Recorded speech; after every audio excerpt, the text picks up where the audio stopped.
Good morning. Hi, my name is Chad, and I'm just sitting outside of school where I work here in sunny California. It's a gorgeous day, and oh man, it's a beautiful day to be alive. And I'm looking to answer some questions that were posted on Facebook in response to a question that I put out. I work with teenagers, and I love working with young people. They're so amazing. And one of the things that I was thinking about recently is what do my people, what are they thinking about? What questions do they have? And with reference to the Bible, because I teach Bible, and so what I just posted on Facebook, hey, what do you want to know about God or religion or something like that? And I got a bunch of responses rather quickly, and it was exciting to see. And so here's my humble attempt to answer some of them. I'm not authority on the Bible, and I really encourage that once you watch this video, if you wouldn't mind telling me if you have more questions or if you don't think I answered it properly, or I'd love to dialogue with you because I want to know who Jesus is. I want to grow closer to Him. He's my best friend, and I love Him so much. And so, um, learning more and more about Him and how He can change my life for the better is exciting to me.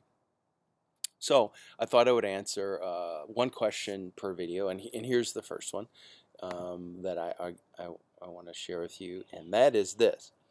Someone wrote in and said, why can't we keep just the commandments we agree with and not all of them? Which is a really good question.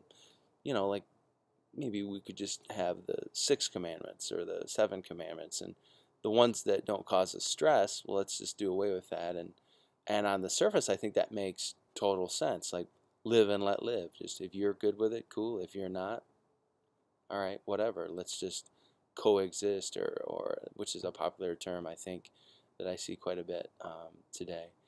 And initially talking about it, like I said, it makes total sense. However, um, someone once said to me something really interesting. They said, you can choose to do whatever you want. You just can't choose the consequences of doing whatever you want. And so the issues with the 10 Commandments, from my perspective, are based on a couple of things. Number one, love, and in Jesus, in Matthew 22 verses 34 to 40, if you check that out, they come to him and they say, what is the greatest commandment? We want to know what's number one, and Christ simply says, the greatest commandment is, you shall love the Lord your God with all your heart, with all your soul, and with all your mind. This is the first and great commandment. And the second is like this, and that is, you shall love your neighbor as yourself. On these 2 commandments hang all of the law and the prophets. Which, if you look at the 10 Commandments, from my perspective, what I see is the first 4 commandments have to deal with loving God, while the last 6 commandments have to do with loving each other. And so, if I were to say, well, I don't want to do one of those, what I really would be saying is, I don't want to love either God or my fellow man in that way. Like, I want them to have to just deal with me not being on the same page with them.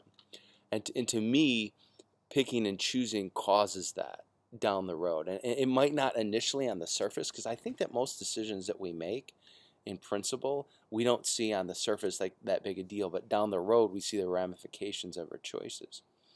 And if everyone kind of did whatever they wanted to do, not only would that be more like an anarchy or I can't say the word, but anarchistic state. It would be a state of anarchy. The second thing that it would be is that we would just all be selfish. Because if we only did what we wanted to do when we wanted to do it, I know that I would be horrible to live with. And so that's kind of the main reason why I think it's important to stick with all of them. Another reason that I think is something to process and think about when you're thinking about, well, I don't want to choose all of them, or I only want to do some of them, is I think that when you talk about the commandments, you're talking about trust, because um, using the example of, like, when I see the speed limit, that's posted by in the state of California where I live, and I know that where I live on the highway at 65 mile an hour. So basically, the state is saying we think that this is a safe speed for you to travel under ideal conditions. Well, if I don't trust what they're saying, if I don't believe that they make good sense, then I'm not going to listen to that. And so, while most people, to be honest, I'm guessing when they drive, they don't think of it that way on the surface. If essentially if you're breaking that, you're saying I don't really believe that you know what you're talking, state of California, which might be cool for you and might not. But when it comes to the Ten Commandments, when it's God who said, hey, these are the commandments that I'm giving you, I really think you should listen to them and obey them. Matter of fact, in John 14:15, he says, if you love me, you'll keep my commandments. So if I love them and I trust God, if I trust God and say, you know what, sometimes I don't understand why you're telling me to do what you're saying, or why I just don't get, Lord, why I should have to do that. If you trust God, you'll just go through it. Like, okay, it doesn't matter that I don't understand. I trust that He knows more than I do.